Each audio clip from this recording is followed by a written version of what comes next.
活了18年才发现自己是个男配，身边所有女人都会被男主无情夺走，高冷傲娇的青梅校花，霸道病娇的冰山总裁，甚至是说好陪我一辈子的温婉姐姐。只要男主轻描淡写的一句天凉了，这群疯批女主就会毫不犹豫将我粉身碎骨。于是当女主再次为了男主找我麻烦时，我决定开摆了。很快一篇魔都大学白月光竟是恶臭男，姐妹们小心别被骗了的文章又冲上热搜，开头直接就是家人们，我真的三观都要震碎了，绝词，绝对是年度大新闻。中间内容将女权和阴阳结合在一起，诋毁我的为人，结尾真的要郁郁了。现在这个社会的男性都是怎么了？千万小心提防被骗，不能让恶臭男成功洗白上岸。除了几个大平台之外，其他小平台关于我的流言蜚语也迅速的开始传播，并且霸占热搜位置。有很多不明真相的网友在营销号刻意的引导下，都对我产生了主观的坏印象，网上闹得沸沸扬扬。夏柔在看到网上舆情的时候，心脏都慢了一拍，她赶紧联系夏雨，姐，出大事了。而安以诺也知道了网上发生的一切，他皱着眉头将营销号对于我的诋毁全都看完，心里面产生了很不舒服的感觉，甚至隐隐有怒气要爆发。虽然我总是在心里面骂他，虽然他很不爽我不搭理他，虽然说他之前也误会过我的为人，但是网友凭什么这样说宋墨？他安以诺本能相信我不是那样的人，他着急给我发去信息，混蛋，你是不是得罪人了？网上全是在黑你的，要不要本小姐帮你澄清？哼，看你这下回不回信息。此时我刚到法国下了飞机，手机重新连上网络，随即便听见密密麻麻的消息提示音，最先点开夏柔的信息查看，很快就了解了事情的始末，连忙编辑了一条信息发送过去。我知道了，小事不用担心。夏柔，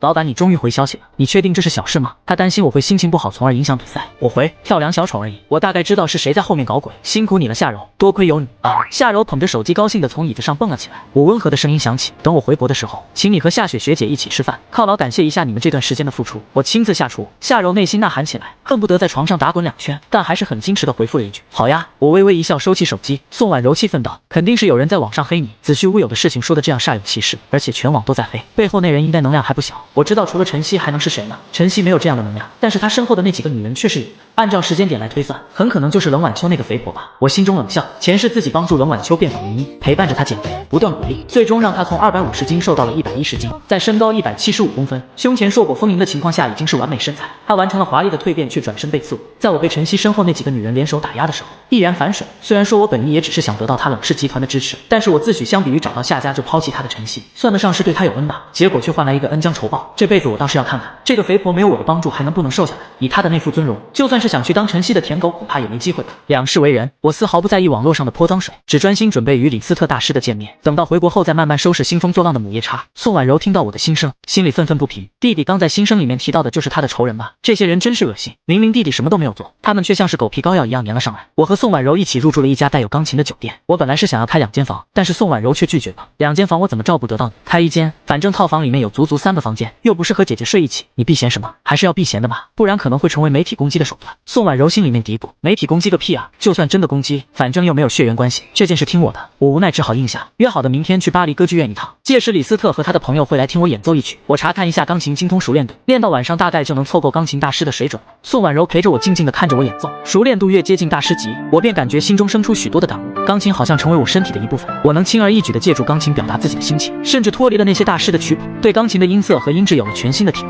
宋婉柔全程安静地陪伴着，直到我迎来真正的临界点，琴声宛若银瓶乍破。宋婉柔的眼里浮现出来震撼之色，她唰的一下从椅子上站起来，眼神之中满是炙热，看着我就像是在看着神明。这时也响起系统的提示音，熟练度达到钢琴大师。宋婉柔一双美眸紧紧地盯着我，她感觉心跳从来没有跳动的这样快过。此时此刻，她仿佛与我产生了共鸣，甚至不需要心声，她都能感受到我宣泄的琴声之中，那时而慷慨激昂，时而悲愤即逝，时而婉转低回的心绪，前世遭遇不公的怒火，竭尽全力还是落败的不甘，重生之后的喜悦，到如今的胸有成竹笑傲不往。她精致的双眸落下泪水，与我的共情让她感到无比的惭愧。她能感受到我虽然不再冷淡针对她，可是心中依然盘横着一道尖刺，该怎样才能将这道尖刺拔出？直到琴声渐渐缓和，我那起伏的心潮趋于平静，宋婉柔才跟着平静下来。我长长的吐出一口气，余光去瞥一边的宋婉柔，顿时吓了一大跳。宋婉柔残存的泪痕就像是被狠狠欺负了一样，我连忙帮她揉擦干泪水。姐，你这是怎么了？宋婉柔看到我紧张关心她，她立马破涕而笑，没什么，姐姐只是被你的琴声感动了。我还没有反应过来，宋婉柔就踮起脚往我的额头上亲了一口。弟弟，你实在是太棒了，你就是姐姐心中的神。我微微一笑，看来宋婉柔是知道我钢琴技能已经晋升钢琴大师了。宋婉柔见我这么淡定，忍不住伸手蹂躏我的脸颊。弟弟，姐姐崇拜死你了，为什么你表现得这么淡定啊？你知道这意味着什么吗？你能青史留名，世界上的人这么多，被历史记住的才几个，快给姐姐笑一个。个。宋婉柔借着这个机会大肆揩油，还别说，弟弟的脸真的好嫩啊，皮肤真好，满满的胶原蛋白，好想一直捏下去。我拍掉宋婉柔的手，没好气道：“你有个姐姐的样子吧，宋婉柔，我怎么总感觉你最近怪怪的？怎么感觉自己重生之后她就变了血，